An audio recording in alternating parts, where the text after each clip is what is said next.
आज जर एखादी महिला समाजाला जर हुशार करत असताना तिच्यावर जर एखाद्या अनोळखी माणसाने शेणाचा गोळा किंवा मातीचा गोळा चिखलाचा जर फेकून मारला तर आजच्या परिस्थितीत काय वातावरण निर्माण होऊ शकतं, तयार होऊ शकतं.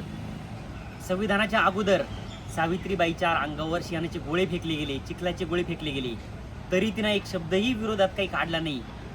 अंदाज लावा काय परिस्थिती असेल ती आणि आत्ताच्या परिस्थितीत काय होऊ शकतं. आणि त्या सावित्रीबाईच्या कार्याची मालिका आज स्टार प्रवाह TRP कमी झाला म्हणून दाखवायची बंद करते मनुवाद्यांच्या म्हणण्यानुसार. तर या महाराष्ट्राच्या आणि या देशाच्या महिलांना पुरुषांना आव्हान आहे तर ती मालिका बंद होऊ नये म्हणून 20 जूनपासून माननीय अमोल कोल्हेंनी यूट्यूबवर मराठी वारसा या चॅनलवर ती मालिका चालू केली. ती मालिका बघण्यासाठी प्रत्येकाने तो यूट्यूब चॅनल सबस्क्राईब करा आणि त्या यूट्यूब चॅनलचा TRP एवढा वाढवा तर तो स्टार प्रवाहाचा चॅनल पुन्हा भीक मागत आला पाहिजे माननीय अमोल कोल्हेंकडं की तुमची मालिका आम्ही पुन्हा प्रदर्शित करतो आमच्या चॅनल दाखवा, किंवा तो चॅनल पाहायचा बंद करा तर तो चॅनल TRP मुळे बंदच पडला पाहिजे. सावित्रीच्या कार्याला TRPचं कारण देऊन बंद करतात हे मनुवादी वृत्तीचे लोक. ते संविधान आज लोकशाही असताना सुद्धा या महापुरुषांचं कार्य यांना एवढं टोचतं तर संविधान नसताना ज्योतिबा फुले आणि सावित्रीबाई फुलेला किती आतोनात छळला असेल, किती त्रास झाला असेल याचा थोडासा अंदाज लावा.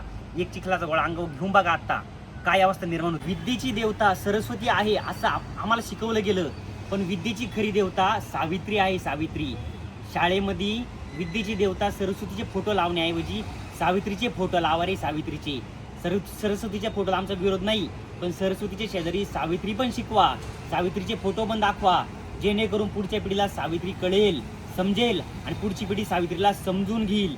आणि हो, या महाराष्ट्रातल्या देशातल्या स्त्रियांना आव्हान करतो, तुम्ही जिजाऊ, सावित्री, रमाई, अहिल्या, ताराराणी वाचा.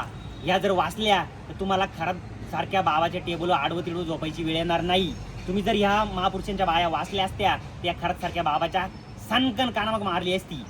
तुम्ही इतिहास वाचायला कमी पडले आणि तुम्ही तुमचा इतिहास विसरले म्हणून ही वेळ आली. मी तुम्हाला डिस्क्रिप्शनमध्ये मराठी वारसा या यूट्यूब चॅनलची लिंक शेअर करत आहे.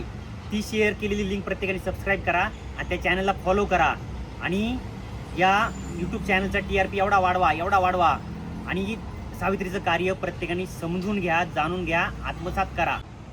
जय ज्योती, जय क्रांती. धन्यवाद.